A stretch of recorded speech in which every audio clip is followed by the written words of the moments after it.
കോൺഗ്രസ് ഇതിനപ്പുറമൊന്നും പോവാൻ നീ ആയിട്ടില്ല.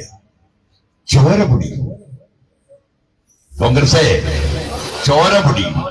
ദേഹത്തുനിന്ന് ചോരപൊടി എന്നൊരു പണിക്കൊന്നും നിങ്ങൾ നിൽക്കില്ല. അതാണ് ഞാൻ പറഞ്ഞത്. എന്നിട്ട് കോൺഗ്രസ് കഴിഞ്ഞ തെരഞ്ഞെടുപ്പിലെ പ്രചരണം എന്താ? ഈ തവണയും കൂടി ഞങ്ങൾ ജയിച്ചില്ലെങ്കിൽ ഞങ്ങൾ BJP ആവും, അതുകൊണ്ട് ഞങ്ങൾ BJP ആവാതിരിക്കാൻ നിങ്ങൾ ഞങ്ങളെ ജയിപ്പിക്കാൻ. അതെന്തിനായി? പ്രിയപ്പെട്ടവരെ, അങ്ങനെ ഇടതുപക്ഷ ജനാധിപത്യം വേണ്ടി തോൽപ്പിച്ച് അത് പൂക്കി ചിരിക്കാൻ സതീശനെ നിങ്ങൾക്ക് തിരിച്ചറിയാൻ കഴിയണമെങ്കിൽ ഒറ്റ ദിവസം മതി. എന്താ? കുട്ടനാട്ടിലെ കോൺഗ്രസ് MLA പറഞ്ഞു, ഞങ്ങളുടെ കുട്ടനാട് വള്ളംകളിയുടെ അന്ന് അത് ഒഴിവ് ദിവസമാക്കണം. സതീശൻ വളരെ ചിരിച്ചുകൊണ്ട് ഇങ്ങനെയൊക്കെ കാണിക്കാൻ. പിന്നെ അത് ഒഴിവാക്കി. എന്നിട്ട് ഇരുന്നപ്പോ പറഞ്ഞു കോപ്പ. അപ്പൊ കുഞ്ഞാലിക്കുട്ടി പറയണം, ഞങ്ങൾ വേറൊരു കഥ പറഞ്ഞത് അതിനുള്ള ഉത്തരവാദിത്വം. കുഞ്ഞാലിക്കുട്ടി അത് പറയും, കേരളത്തെ കോരളം എന്നെഴുതിയാണെന്നുള്ള കുഞ്ഞാലിക്കുട്ടി. ഈ ലോകത്ത് എവിടെയെങ്കിലും കേട്ടിട്ടുണ്ട് കേരളം ഈ BSc റാങ്ക് ഹോൾഡറാണ്? എടോ, ഈ മലയാളിക്ക് ഈ കേരളം എഴുതാൻ പറ്റില്ല. കോരളം അല്ല, ഇവിടുത്തെ ഒരാളല്ലേ ജനഗണമനയെ കനമണകരാൻ പാടില്ല. അപ്പോ യൂത്ത് കോൺഗ്രസ് എന്തൊക്കെ ചെയ്യുന്നത്? ഇങ്ങനെയാണ് പാടുന്നത്, എന്നാ നീ പാട്. അപ്പൊ ഇയാൾ പറഞ്ഞു നിനമണകര. അപ്പൊ ആള് പറഞ്ഞു ആരെങ്കിലും പറഞ്ഞു. ഇലക്ഷൻ കമ്മീഷൻ BJP, ഇനി എല്ലാം BJP ആണ്. സതീശന്റെ പ്രൈവറ്റ് സെക്രട്ടറി അടക്കം BJP ഓറിയന്റ്. BJPക്ക് വേണ്ടി BJP അല്ലാതെ ഭരിക്കുന്ന ഭരണം. അതാ രാജീവ് ചന്ദ്രശേഖരൻ പറഞ്ഞു, ഞങ്ങളുടെ സിസ്റ്റം അതാണ്. ഞങ്ങൾ കോൺഗ്രസിനെ ജയിപ്പിക്കുന്നത് കോൺഗ്രസിനെ ഇല്ലാതാക്കാനാണ്. അതിനു മുമ്പ് CPM-നെ തകർക്കാനാണ്. CPM ജയിച്ചാൽ വീണ്ടും അധികാരത്തിൽ വന്നാൽ ഞങ്ങളുടെ വളർച്ചയ്ക്ക് തടസ്സമുണ്ടാകുമെന്ന് ഞങ്ങൾ രാജഗോപാലിൽ നിന്ന് പഠിച്ചതാണ്. ഏത് ബാക്കിയെല്ലാം നടന്നില്ലേ? ഈ തെരഞ്ഞെടുപ്പിൽ 32 സീറ്റിൽ BJP-യായിട്ടുള്ള ഡീലുണ്ടോ? എങ്ങനെയാ 32 സീറ്റിൽ BJP-യുടെ 10 മുതൽ 20,000 വരെ വോട്ട് എങ്ങനെയാ കുറഞ്ഞത്? എങ്ങനെയാ സതീശന് 100 സീറ്റ് കിട്ടുമെന്ന് പറഞ്ഞത്? എങ്ങനെയാ സതീശൻ മന്ത്രിമാർ ഇത്ര പേര് തോൽക്കുമെന്ന് പറഞ്ഞത്? ഒരു ഇന്റലിജൻസും പറയാത്ത കഥ, ഒരു സ്പെഷ്യൽ ബ്രാഞ്ചും പറയാത്ത കഥ, ഒരു ഏഷ്യാനെറ്റും പറയാത്ത കഥ, ഈ രാജ്യത്ത് ആരും മൂക്കിൽ കീഴ്പ്പെട്ടവർ പറയാത്ത കഥ എങ്ങനെയാ സതീശന് പറയാൻ പറ്റിയത്? എടോ, ഭരണവാദികൾ മാറി മാറി വരും, പക്ഷേ രാജ്യം ഒന്നേയുള്ളൂ. EMS-ന്റെ വചനമാണ്. അവസാനം മടിച്ച് VP സിംഗ് മുലായം സിംഗിനോട് പറഞ്ഞു, UP-യിൽ ജാഥ വരും, അറസ്റ്റ് ചെയ്യണം. അറസ്റ്റ് ചെയ്തില്ല. മുലായം സിംഗിന്റെ അവസരവാദപരമായ നിലപാടിന്റെ ഭാഗമായി അയാൾ പിൻവാങ്ങി. അപ്പോ EMS ലല്ലു പ്രസാദ് യാദവിനോട് പറഞ്ഞു, ലല്ലു നിങ്ങൾക്കിത് കഴിയൂ? ഡൺ. ലല്ലു പ്രസാദ് യാദവ് വന്നാ പിടിച്ച് ഞാൻ പാറ്റ്നയിൽ എത്തുന്നതിന് മുമ്പ് അദ്വാനി അറസ്റ്റ് ചെയ്ത് ജയിലെടുത്തു. 1.5 ദിവസം കഴിഞ്ഞപ്പോ അദ്വാനി കോടതിയിൽ നിന്നിറങ്ങി. ഒരു കൊടുങ്കാറ്റ് പോലെ പാർലമെന്റിൽ വന്ന് ഈ വിശ്വനാഥ പ്രതാപ് സിംഗിനെ എല്ലാ തെറിയും പറഞ്ഞു. 1.5 മണിക്കൂർ നീണ്ടു നിന്ന അദ്വാനിയുടെ പ്രസംഗത്തിൽ VP സിംഗിനെ പറയാത്ത ചീത്തകളൊന്നുമില്ല. അവസാനം പറഞ്ഞു, ഞങ്ങളുടെ പിന്തുണ പിൻവലിച്ചോളൂ. അവിശ്വാസ പ്രമേയത്തിന്റെ നോട്ടീസ് കൊടുത്ത് കൈപ്പറ്റി. VP സിംഗിന്റെ പിന്തുണ അതോടെ ഇല്ലാതായി. അപ്പോ നമ്മൾ ഈ RSSനെ കറക്റ്റായിട്ട് ചേർക്കുന്ന സതീശന്റെ പാർട്ടിയുണ്ട് അന്ന്. ആ പാർട്ടിയുടെ നേതാവാണ് രാജീവ് ഗാന്ധി. രാജീവ് ഗാന്ധിയോട് VP സിംഗ് ചോദിച്ചു, 10 മിനിറ്റ് ഞങ്ങൾക്കൊരു ടെമ്പററി പിന്തുണ തരാൻ പറ്റും. ടെമ്പററി, പെട്ടെന്ന് മാറ്റാം. എന്താ കാരണം? ഒരു പള്ളിയെ രക്ഷിക്കാൻ വേണ്ടി, രാജ്യത്തെ രക്ഷിക്കാൻ വേണ്ടി ഞാൻ ശ്രമിച്ചപ്പോ എന്റെ ഗവൺമെന്റിനെ താഴെ വീട്ടാൻ പരിശ്രമിച്ചതിന് 10 മിനിറ്റ് അവന്റെ പിൻവലിക്കൽ കൊണ്ട് ഞാൻ വീഴരുത്. വേണമെങ്കിൽ നിങ്ങളെ പിന്തുണ 10 മിനിറ്റ് കഴിഞ്ഞ് പിൻവലിച്ചോ, എന്നിട്ട് വീഴ്ത്തിക്കോ. രാജീവ് ഗാന്ധി കേട്ടോ? രാജീവ് ഗാന്ധി അദ്വാനിയോടൊപ്പം ഉറച്ചു. അപ്പൊ പിന്നെ മുസ്ലിമിനെ രക്ഷിക്കാരാ? അവരുണ്ടല്ലോ, സുലൈമാൻ ചെട്ടു, ബനാത്ത വാല. അവരെന്ത് ചെയ്തു? ഈ RSSന്റെ ഒപ്പം തന്നെ കൈപ്പറ്റി. എടോ, RSS എന്നിട്ട് പറയാണ്, ഞങ്ങളാണ് RSSനെ തടയുന്ന. CPM BJP ഡീൽ ഇതല്ലേ പ്രയോഗിച്ചത്? CPM BJP deal. 1100 ആളെ കൊലക്ക് കൊടുക്കുന്ന ഒരു ഡീലാണല്ലോ. നിഷാദ് മരിക്കുന്നത് ഡീലിന്റെ ഭാഗമാണോ? പ്രിയപ്പെട്ടവരെ, സുഹൃത്തുക്കളെ, അന്ന് VP സിംഗിന്റെ ഗവൺമെന്റ് അങ്ങനെയാണ് വീഴുന്നത്. വേണമെന്നുണ്ടെങ്കിൽ രാജീവ് ഗാന്ധി ഒന്ന് കണ്ണടച്ചിരുന്നെങ്കിൽ ആ ഗവൺമെന്റ് വീഴില്ല.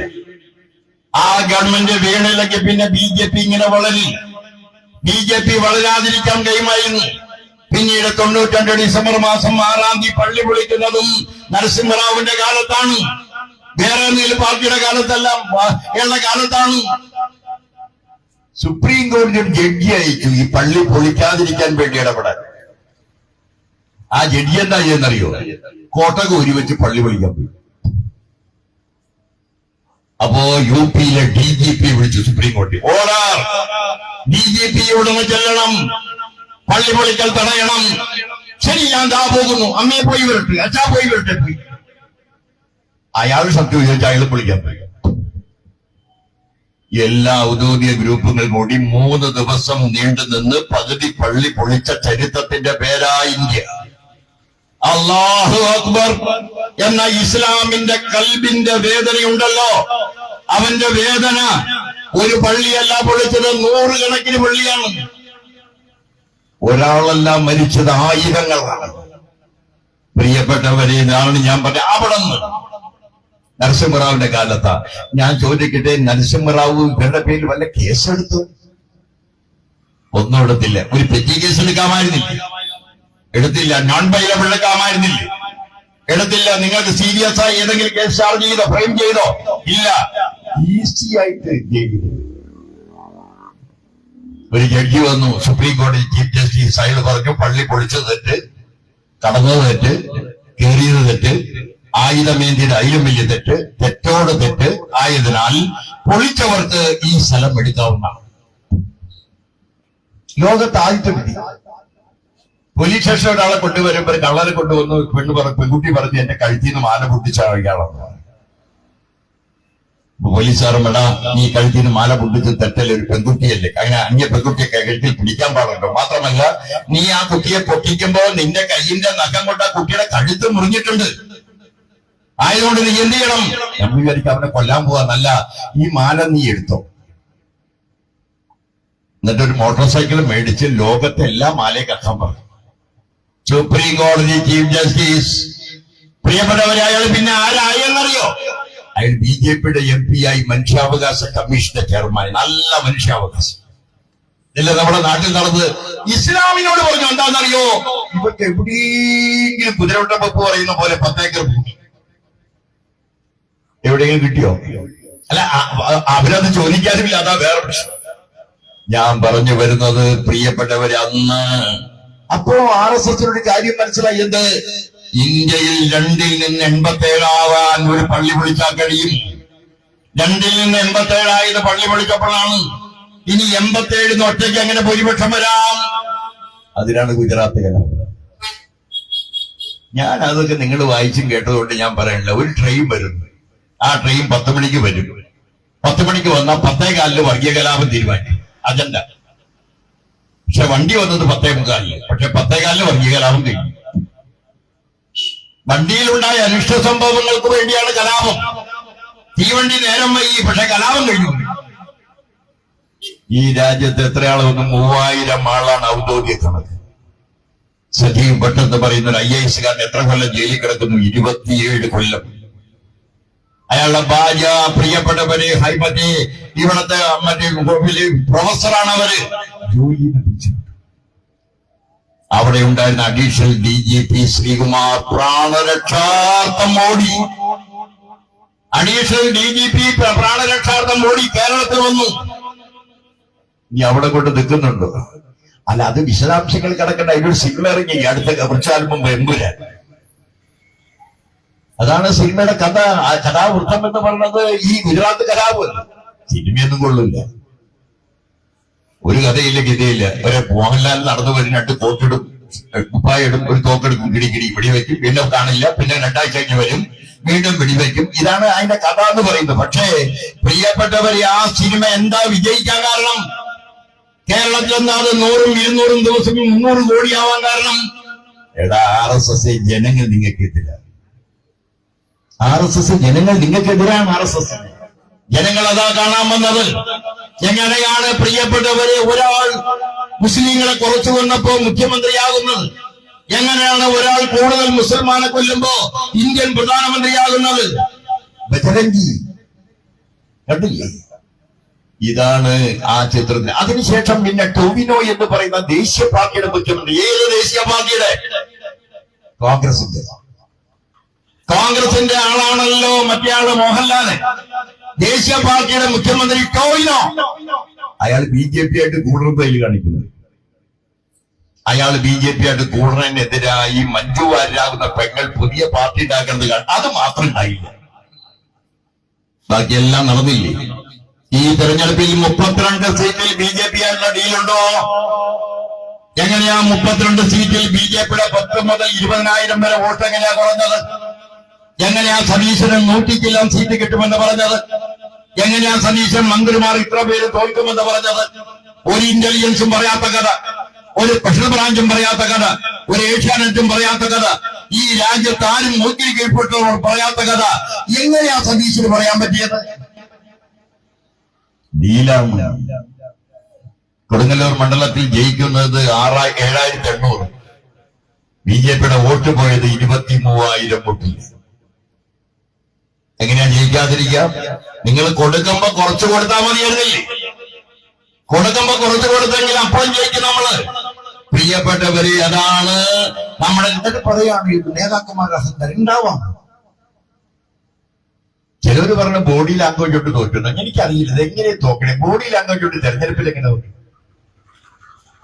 നമുക്കൊരു ദേഷ്യമൊക്കെ വരുന്നത്. അപ്പൊ ഷർട്ടൊക്കെ ഇങ്ങനെ വലിച്ചെടുച്ചാൽ ദേഷ്യം വരും. പക്ഷേ ബോഡി ലാംഗ്വേജ് കൊണ്ട് തെരഞ്ഞെടുപ്പിൽ തോപ്പിക്കാന്നുണ്ടെങ്കിൽ പിന്നെ ഈ ബോഡി ലാംഗ്വേജ് പോലെ അങ്ങനെകളും അതല്ല, വേറെ എന്തൊക്കെയോ ഉണ്ട്.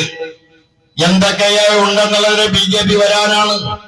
അതാ രാജീവ് ചന്ദ്രശേഖരൻ പറഞ്ഞു, ഞങ്ങളുടെ സിസ്റ്റം അതാണ്. ഞങ്ങൾ കോൺഗ്രസിനെ ജയിപ്പിക്കുന്നത് കോൺഗ്രസിനെ ഇല്ലാതാക്കാനാണ്. അതിനു മുമ്പ് CPM-നെ തകർക്കാനാണ്. CPM ജയിച്ചാൽ വീണ്ടും അധികാരത്തിൽ വന്നാൽ ഞങ്ങളുടെ വളർച്ചയ്ക്ക് തടസ്സമുണ്ടാകുമെന്ന് ഞങ്ങൾ രാജഗോപാൽ ഇത് പഠിച്ചതാണ്. ഏത് ഇതാണ് BJP ഇന്ത്യൻ രാഷ്ട്രീയത്തിൽ ചെയ്യുന്നത്. അത് ഭംഗിയായിട്ട് നടന്നു. കൊച്ചിനില്ലാത്തവൻ കോപ്പ് മോഹിക്കുമോ, വക്കീലില്ലാത്തവൻ പാൽക്കുടി ചെയ്തമോ, വീട്ടിലുണ്ടെങ്കിൽ വിരുന്ന് ചോറും കിട്ടും, മൂട്ടിലും കിട്ടാ ദരിദ്രനുണ്ടാകിലോ എന്ന് പറയുന്ന പോലെ വടക്കേന്ത്യയിലെ ആളുകളെ പറ്റിക്കുന്ന പോലെ കേരളത്തിൽ പറ്റിക്കാമെന്നാണോ? അപ്പൊ ഗുജറാത്ത് കലാപം കഴിഞ്ഞു, അവൻ അധികാരത്തിൽ വന്നു. പിന്നീട് പതുക്കെ പതുക്കെ കാശ് നോട്ട് നിരോധിച്ചു. കോൺഗ്രസ് ആണെങ്കിൽ 10 ഏക്കർ ഭൂമിയിൽ നോട്ട് അടക്കി വെച്ചിരിക്കുകയായിരുന്നു. ഇവിടുന്ന് ആളുകൾ ചെല്ലും. KPCC ജനറൽ സെക്രട്ടറി ആയിട്ടുണ്ടല്ലോ, മനക്കലെ കാര്യസ്ഥന്മാരെ പോലെ 25-30 ജനറൽ സെക്രട്ടറിമാരുണ്ട്. അതിൽ ഒരാൾ ചെന്നിട്ട് പറയും, അല്ലെ അമലാപതി ത്രിപാഠി സാർ കുറച്ച് പൈസ വേണം, അവിടെ പോയി എടുത്തോളാൻ പറയും. അവർക്ക് ഇഷ്ടമുള്ള എടുക്കാം, പാർട്ടിക്ക് എടുക്കാം, അവരവർക്ക് എടുക്കാം. അത് മനസ്സിലാക്കിയ BJP ആ നോട്ട് അങ്ങോട്ട് നിരോധിച്ചു എന്ന് മാത്രമല്ല, കോൺഗ്രസിന്റെ കയ്യിലുള്ള നോട്ട് അങ്ങോട്ട് ഫ്രീസ് ചെയ്തു എന്ന് മാത്രമല്ല, അദാനിയോട് പറഞ്ഞു നയാ പൈസ അവന് കൊടുക്കരുത് പറഞ്ഞു. അംബാനിയോട് പറഞ്ഞു നയാ പൈസ കൊടുക്കരുതെന്ന് പറഞ്ഞു. വൈറ്റത്തടിച്ച് പാട്ടുപാടിയാലും പൈസ കിട്ടാത്ത ഗതികേടിലേക്ക് കോൺഗ്രസ് അവിടെ കൊണ്ട് അവസാനിച്ചു. പ്രിയപ്പെട്ടവരെ, RSS, BJP, സംഘപരിവാർ ഇന്ത്യ രാജ്യത്ത് ഈ കാശെടുത്ത് വിലയ്ക്ക് വന്നത്. ഗോവയിൽ എല്ലാ MLA-മാരും കോൺഗ്രസ്, പക്ഷെ ഒറ്റ രാത്രിയോട് എല്ലാവരും BJP. മേഘാലയയിൽ ജയിക്കുന്നവരെല്ലാം കോൺഗ്രസ്, ഒരു രാത്രി കഴിയുമ്പോൾ എല്ലാവരും BJP. അരുണാചൽ പ്രദേശിൽ ജയിക്കുന്നവരെല്ലാം കോൺഗ്രസ്, ഒരു രാത്രി കഴിയുമ്പോൾ BJP. അപ്പുറത്ത് പ്രിയപ്പെട്ടവര് ഠാക്കറയുടെ മറ്റേ ആളുകൾ ശിവസേന, രാത്രി കഴിയുമ്പോൾ BJP. ഇപ്പുറത്ത് കഴിഞ്ഞാലോ എല്ലാ സംസ്ഥാനത്തും BJP കാശ് കൊടുത്ത് മേടിച്ച് രാജ്യസഭയിൽ 3-2 ഭൂരിപക്ഷം ആവണം. കാശ് കൊടുത്ത് മേടിച്ച് പാർലമെന്റിൽ 3-2 ഭൂരിപക്ഷമാകണം. കാശ് കൊടുത്ത് മേടിച്ച് ഇന്ത്യയിൽ 16 സംസ്ഥാനങ്ങളിലെങ്കിലും ഭൂരിപക്ഷം ഉണ്ടാകണം. അങ്ങനെ വന്നാൽ പ്രിയപ്പെട്ടവരെ ഇന്ത്യൻ ഭരണഘടന മാറ്റി എഴുതാൻ പറ്റും. അങ്ങനെ വന്നാൽ ഇന്ത്യൻ ഭരണഘടന മാറ്റി എഴുതാം. പാർലമെന്റിൽ ഭൂരിപക്ഷം, രാജ്യസഭയിൽ ഭൂരിപക്ഷം, 16 സംസ്ഥാനങ്ങളിലെങ്കിലും ഭൂരിപക്ഷം. അതാണ് നമ്മുടെ നാട്ടിൽ ഇന്ത്യൻ ഭരണഘടന മാറ്റി എഴുതാനായി ഈ കളി. മനസ്സിലായില്ലേ? ഇന്ത്യൻ ഭരണഘടന മാറ്റി എഴുതിയാൽ എങ്ങനെയാ? എന്താണ് BJPക്ക് ഇന്ത്യയിൽ വളരാനുള്ള തടസ്സം? ഒന്നേ ഉള്ളൂ, ഇന്ത്യൻ ഭരണഘടന. എന്താ ഇന്ത്യൻ ഭരണഘടന വല്ല മതിലഖാനാണോ? അല്ല, ഇന്ത്യൻ ഭരണഘടനയുടെ അതിന്റെ ഉള്ളടക്കം എന്താണ്? ഉള്ളടക്കത്തിന്റെ പേരാണ് മതനിരപേക്ഷത. എന്താ മതനിരപേക്ഷത എന്ന് പറഞ്ഞാൽ? The government has no religion. അതാണ് മതനിരപേക്ഷത. ഗവൺമെന്റിന് മതമില്ലെന്ന് ഗവൺമെന്റ് പ്രഖ്യാപിക്കുന്നതാണ് മതനിരപേക്ഷത. ഈ രാജ്യത്തെ ഗവൺമെന്റിന് മതമില്ല എന്നതുകൊണ്ടാണ് ഇന്ത്യയിൽ എല്ലാവർക്കും സുരക്ഷിതത്വം. ഇസ്ലാമിനും ക്രിസ്ത്യാനിക്കും പെന്തിക്കോസ്തുകാരനും ബൗദ്ധനും ജൈനനും എല്ലാം പ്രിയപ്പെട്ടവരെ ഈ ഭരണഘടനയിൽ തണലായി നിൽക്കാം. മതത്തിന്റെ ഭരണഘടനയിൽ ഒരു മതക്കാരന് മാത്രമേ നിൽക്കാൻ പറ്റൂ. ഇസ്ലാം മത രാജ്യത്ത് ഇസ്ലാമിനാണ് പ്രധാനം, ഹിന്ദു രാജ്യത്ത് ഹിന്ദുവിനാ പ്രധാനം. എന്നാൽ ഇന്ത്യയിൽ പ്രിയപ്പെട്ടവരെ ആരെങ്കിലും ഒന്നാമനാണോ? ഹിന്ദു ഒന്നാമനാണോ? മുസൽമാൻ ഒന്നാമനാണോ? ക്രിസ്ത്യാനി മൂന്നാമനാണോ? അല്ല. അതാ ഇന്ത്യൻ ഭരണഘടന 1948 പൈലറ്റ് ചെയ്യുമ്പോൾ HB കാമത്ത്, അദ്ദേഹം BJPയുടെ നേതാവാണ്. ആ HB കാമത്ത് വന്ന് പറഞ്ഞു, ഞാൻ ഈ ഭരണഘടന അംഗീകരിക്കും. 31 ആളെ എതിർത്തു. പണ്ഡിറ്റ് ജവഹർലാൽ നെഹ്റു അടങ്ങുന്ന 67 ആളുകൾ അനുകൂലിച്ചു. 67 ആളുകൾ അനുകൂലിച്ചുകൊണ്ടാണ് ഇപ്പൊ ഞാൻ പ്രസംഗിക്കുന്നത്. ഈ ഭരണഘടന ഉണ്ടായതുകൊണ്ട് നമുക്ക് പ്രസംഗിക്കാൻ കഴിയുന്നത്. ആ 33 പകരം അവിടെയായിരുന്നു 67എങ്കിലോ ഭരണഘടന ഉണ്ടാവുക. പ്രിയപ്പെട്ടവരെ, ആ ഭരണഘടന ഉണ്ടാക്കിയ ആളിൽ ഒന്നാമൻ അംബേദ്കറും രണ്ടാമൻ നെഹ്റുവാണ്. ആ അംബേദ്കർ തെരഞ്ഞെടുപ്പിൽ 52 തോറ്റു. ഈ പാർലമെന്ററി ജനാധിപത്യം ഉണ്ടാക്കി വെച്ച ആളുണ്ടല്ലോ, അയാളെ തോൽപ്പിച്ചു. അപ്പൊ പുള്ളി എന്ത് ചെയ്തു? 57 വീണ്ടും മത്സരിച്ചു, അപ്പോഴും തോൽപ്പിച്ചു. തോറ്റോണ്ടൊന്നും ഉണ്ടാക്കിയത് ഇല്ലാതാവില്ലെന്ന് പറയാൻ വേണ്ടി പറഞ്ഞത്. തോറ്റത് കൊണ്ട് നാം ഉണ്ടാക്കിയതെല്ലാം പോയി എന്നല്ല അർത്ഥം. ഇന്ത്യൻ ഭരണഘടന ഉണ്ടാക്കാൻ അതിന്റെ ആമുഖം എഴുതാൻ ഒറ്റയ്ക്ക് എഴുതിയാളുടെ പേര് ജവഹർലാൽ നെഹ്റു, പിന്നീട് എഴുതിയാളുടെ പേര് അംബേദ്കർ എന്ന് പറയുന്നത്.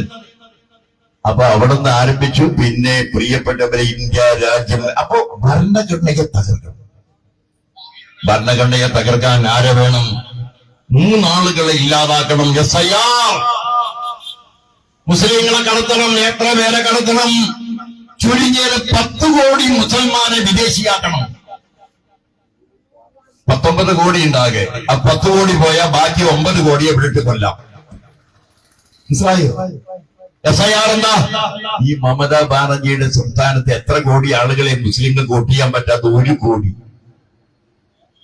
100 ലക്ഷം മുസൽമാനെ വോട്ടില്ല. അതാണ് ഉണ്ടായത്. കേരളത്തിൽ ഇടതുപക്ഷം ഭരിക്കുന്നുണ്ടാണ്, എന്നിട്ടും 10-20 ലക്ഷം മുസ്ലിം വോട്ടില്ല. SIR ഉണ്ടാക്കിയത് കമ്മ്യൂണിസ്റ്റുകാരാണ് പ്രചരിപ്പിച്ചത്, ജമാഅത്ത് ഇസ്ലാമി. മനസ്സിലായോ?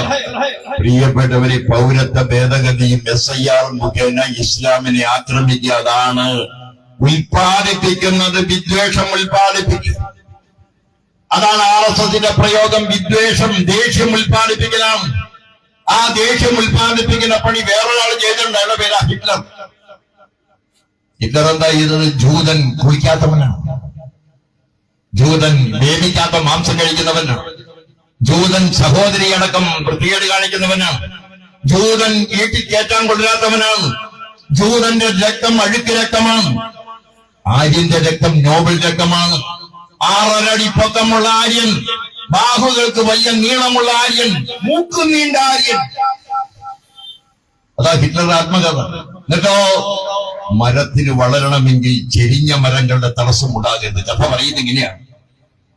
നീണ്ട മരം വളരാൻ ചെരിഞ്ഞ മരങ്ങളെ വെട്ടണം, അടിയിലുള്ള പുല്ലുകൾ വെട്ടണം, ശാഖോപശാഖകൾ വെട്ടണം. എന്താ? ജൂതനെ കൊല്ലണം, കമ്മ്യൂണിസ്റ്റിനെ കൊല്ലണം, കലാകാരനെ കൊല്ലണം, ശാസ്ത്രജ്ഞനെ കൊല്ലണം. ഇതാണ് പ്രിയപ്പെട്ടവര് അവിടെ നിന്നാക്കിയിട്ടുള്ള രാജ്യം പിടിച്ചത്. ഇത് തന്നെയാ ഇസ്ലാമിനെതിരായ പ്രയോഗം. നിങ്ങൾക്കറിയോ, 2020 മുതൽ 2026 വരെയുള്ള ഇസ്ലാം ജനസംഖ്യയുടെ മരണം എത്രയാണെന്നറിയോ? കൊല ചെയ്യപ്പെട്ടവർ എത്രയാണെന്നറിയോ? 100 ലക്ഷം. ഒരാള് രണ്ടാളല്ല. എവിടെ? ലെബനിൽ, പാലസ്തീനിൽ, തെക്കൻ ഗാസയിൽ, അഫ്ഗാനിസ്ഥാനിൽ എന്ന് വേണ്ട കടന്നു വന്ന് അവസാനം ഇപ്പോ ഇറാനിൽ ആയത്തുള്ള അലി ഖൊമീനി എന്ന് പറഞ്ഞൊരു ഭരണാധികാരിയെ കൊന്നു. അവിടെ കൊണ്ട് നിന്നോ? അയാളുടെ മകൻ ഭരണാധികാരിയായി. അപ്പൊ അമേരിക്ക പറഞ്ഞു ഞങ്ങൾ യുദ്ധമൊക്കെ നിർത്തിയിട്ടോ, അദ്ദേഹത്തിന് ശവം സംസ്കരിച്ചോളാം. ശവം സംസ്കരിക്കുന്ന സമയത്ത് മകൻ പറഞ്ഞു ഞാൻ ഇല്ലാത്ത. ബാപ്പാടെ സംസ്കാരത്തിന് എന്താ ഇല്ലാത്തതിന്റെ പത്രക്കാരി ചോദിച്ചപ്പോ ഞാൻ പിന്നെ പറയാൻ തോന്നി. പ്രിയപ്പെട്ടവരെ, സംസ്കാരം ആയത്തുള്ള അലി ഖൊമീനിയുടെ മൃതശരീരം വഹിച്ചുകൊണ്ട് പോകുമ്പോ ആരെ ലക്ഷ്യമാക്കി ബോംബിട്ടു? ആയത്തുള്ള അലി ഖൊമീനിയുടെ മകൻ അതിൽ ഉണ്ടാകുമെന്ന് പ്രതീക്ഷിച്ചാൽ ബോംബിട്ടു. അദ്ദേഹത്തിന്റെ ബുദ്ധി കൊണ്ടാണ് രക്ഷപ്പെട്ടത്. അതുകൊണ്ടാണ് ഞാൻ പറഞ്ഞ പാലസ്തീനി എന്തിനാ കലാപം? തെക്കൻ ഗാസയിൽ, ഹമാസ് ഭരിക്കുന്ന തെക്കൻ ഗാസയിൽ ഇഷ്ടം പോലെ കടലിൽ എണ്ണയുണ്ട്. അവിടെ അദാനിക്കൊരു പോർട്ടുമുണ്ട്. അദാനിക്കൊരു പോർട്ടും തെക്കൻ ഗാസയിൽ എണ്ണയും കണ്ടുപിടിച്ചതിന്റെ ഭാഗമായി ഇസ്രായേൽ അത് കൈവശം വെക്കാൻ അമേരിക്ക പറയാണ്. തെക്കൻ ഗാസയിലെ ഈ പാലസ്തീനികളെ ഓടിക്കണമെന്ന് പറയാണ്. ഓടാത്തവരെ കൊല്ലാൻ പറയാണ്. 1 കോടി ഇസ്ലാമിനെ കൊന്നുവെന്നുള്ളതാണ് ചരിത്രം. 1 കോടി. ലോകത്തെ ഏറ്റവും പീഡിപ്പിക്കപ്പെടുന്ന ജനത 3 ആളുകളാ. 1 ഇസ്ലാം, 2 ദളിതൻ, 3 സ്ത്രീ. 3 സ്ത്രീ. ഈ 3 ആളുകളാണ് പീഡിപ്പിക്കപ്പെടുന്നവർ മുഴുവൻ. അതാ ഞാൻ പറഞ്ഞപ്പോ ഇസ്ലാമിനെതിരായ RSS വിദ്വേഷകനെ അവൻ ഇടത്തോട്ട് കൊണ്ടുവിടും. നെറ്റിയിൽ നിസ്കാരത്തായി വയ്യ, പിന്നെയോ പർദ്ദ, പിന്നെയോ അവൻ എന്ന് പറയുന്ന കുട്ടികൾ ഒരുപാടുണ്ടാവും, പിന്നെയോ അവൻ മാംസം വേവിച്ച് കഴിഞ്ഞാൽ ഹലാൽ ഭക്ഷണമാക്കാൻ മുല്ലാക്കിയെ കൊണ്ടുവന്ന് ആരും അറിയാതെ നിൽക്കും. അയ്യയ്യ, തുപ്പുന്ന ആളുകൾ. വിദ്വേഷം എവിടം വരെ എത്തി നോക്കി നിങ്ങൾ. ഈ വിദ്വേഷത്തെ വർദ്ധിപ്പിക്കുകയാണ് കേരളത്തിൽ. ഇന്ത്യയിൽ മുസൽമാൻ ഒറ്റപ്പെടേണ്ടവനാണ്, ആക്രമിക്കപ്പെടേണ്ടവനാണ്. മുസൽമാൻ മരിച്ചാൽ ആരും കരയാൻ പാടില്ല. ഇത് നല്ലവണ്ണം വരുത്താൻ ഇന്ത്യയിൽ കഴിഞ്ഞു RSS. അങ്ങനെയാണ് അയോധ്യ പള്ളി അമ്പലം ഉണ്ടാവുന്നത്. 5 ശങ്കരാചാര്യന്മാർ പറഞ്ഞു ഞങ്ങൾ വരില്ലത്, ഇത് അതിക്രമിച്ചുണ്ടാക്കിയ അമ്പലമാണ്. ഇന്ത്യയിലെ ഹിന്ദുവിന്റെ മുഖം 5 ശങ്കരാചാര്യന്മാരാണ്. അവര് പറഞ്ഞു അവിടെ അമ്പലം ഇയാള് പെടും. 7000 കോടി രൂപയുടെ അമ്പലം. അമ്പലത്തിലെ പ്രതിഷ്ഠാര നരേന്ദ്രമോദി, അതിന്റെ പൂജാരിയാര അതും നരേന്ദ്രമോദി. ബാലചന്ദ്രമേന്റെ സിനിമ പോലെ തിരക്കഥ, സംഭാഷണം, ഗാനങ്ങൾ, സംവിധാനം, ക്യാമറ, അഭിനയം. അപ്പൊ നമ്മുടെ നാട്ടിലേക്ക് എന്താ? ആ ക്ഷേത്രത്തിൽ തുടങ്ങുന്നെന്ന് ദീപം തെളിക്കണം. കേരളത്തിൽ എത്ര പേരാ ദീപം തെളിക്കാൻ വന്നത്? ചിത്ര പോലും വന്നു. ചിത്ര ദീപം തെളിക്കാൻ വന്നപ്പോ ഒരു ഗായകൻ ചിത്രയെ ആക്ഷേപിച്ചു. ചിത്ര പറഞ്ഞു എല്ലാവരും ദീപം തെളിക്കണം എന്ന് പറഞ്ഞപ്പോ ഈ ഗായകൻ പറഞ്ഞ നിങ്ങൾ ഒറ്റയ്ക്ക് ചെയ്താൽ മതി എന്ന് പറഞ്ഞു. അതാണ് പ്രിയപ്പെട്ടവരെ, ഇന്ത്യയിൽ എല്ലാവർക്കും ഫ്രീ ആണ്. ഫ്രീ. അവിടെ തീവണ്ടിക്ക് ചെന്നാൽ എല്ലാവർക്കും അവിടെ ചെല്ലാം. ദീപം തെളിക്കുന്നിടത്ത് ചെല്ലാം. ഇപ്പൊ എന്താ സംഭവം നടക്കുന്നത്? 3700 കോടി ഉറുപ്പികയാണ് പ്രിയപ്പെട്ടവരെ അതിന്റെ ട്രസ്റ്റി ചെയർമാൻ കട്ടത്. ഈ അയോധ്യ ക്ഷേത്രത്തിന്റെ പണം കെട്ടതാരാ? ചെമ്പുത് റോയ് ആരാണ്? DHPയുടെ അഖിലേന്ത്യാ നേതാവ്. RSS ഇവിടെ കേട്ടു. എടോ, ഈ ശബരിമലയില് മുക്കാചക്രത്തിന്റെ സ്വർണം കാണണ്ടായപ്പോ സ്വർണം കെട്ടവൻ ആരപ്പ? സഖാക്കളാണ് ഈ അയ്യപ്പ. ഇതെത്രയാ കെട്ടത്? 3750 കോടി. ചെമ്പുത് റോയിയുടെ ഡ്രൈവറുടെ വീട്ടിൽ നിന്ന് കണ്ടെടുത്തതാരാ? നിങ്ങളുടെ പോലീസ്. 50. അപ്പൊ പോലീസ് ചോദിച്ചത് എവിടെ നിന്നോ 50 കോടി? ഞാൻ ഇന്ത്യയിലെ എല്ലാ സ്റ്റേറ്റിലും മോട്ടോർ ഷോ ഓടിക്കുന്നുണ്ട്, അതിന്റെ കാശാണ്. അപ്പോ ചെമ്പുത് റോയിയുടെ വീട്ടിൽ പണിക്ക് നിൽക്കുന്ന ഒരാളുണ്ട്. അയാളുടെ തൊഴുത്ത് പരിശോധിച്ചപ്പോ 80 ലക്ഷം രൂപയുടെ ചാക്ക്. ഇനി അത് കഴിഞ്ഞ ബദരീനാഥോ? ഇന്ത്യയിലെ മറ്റൊരു ശിവക്ഷേത്രമാണല്ലോ ബദരീനാഥൻ. അവിടെ എന്താ നടക്കുന്നത്? ആരാ ഇതിന്റെ ട്രസ്റ്റി ചെയർമാൻ? പ്രധാനമന്ത്രിയുടെ പ്രിൻസിപ്പൽ സെക്രട്ടറിയാണ്. ആരാ ഇതിന്റെ സെക്രട്ടറി? യോഗി ആദിത്യനാഥാണ്. യോഗി ആദിത്യനാഥ് സെക്രട്ടറിയും ചെയർമാൻ നരേന്ദ്രമോദിയുടെ പ്രിൻസിപ്പൽ സെക്രട്ടറി. ഇവിടെ ഏതെങ്കിലും കേരളത്തിലെ വാർത്താ മാധ്യമങ്ങൾ വാർത്ത കൊടുത്തോ? എന്തെങ്കിലും ഒരു വാർത്ത? കമ്മ്യൂണിസ്റ്റുകാരന്റെ തൊടയിലെ കാക്കപ്പുള്ളിയെ മൈക്രോസ്കോപ്പ് വെച്ച് നോക്കുന്ന നിങ്ങളോട് ഞാൻ പറയാം, ഞങ്ങൾ കുറവയ്ക്കും. നിങ്ങൾ എന്താ ഈ ബിജെപിയുടെ വാർത്ത കൊടുക്കാത്തത്? ഇനി അത് മാത്രമാണോ? ഞാൻ ചോദിക്കട്ടെ പ്രിയപ്പെട്ടവരെ, ഈ അടുത്ത കാലത്ത് അമേരിക്കയിലെ ജയിലിൽ കിടന്ന് ജഫ്രി ആംസ്റ്റൈൻ എന്നൊരാൾ ആത്മഹത്യ. ജഫ്രി ആംസ്റ്റൈൻ അയാൾ എന്തിനാ ജയിലിലിട്ടെന്നറിയോ? അയാൾ മരിക്കുന്നവരെ ജയിലിട്ടാണ്. എന്തിനാട്ടെന്നറിയോ?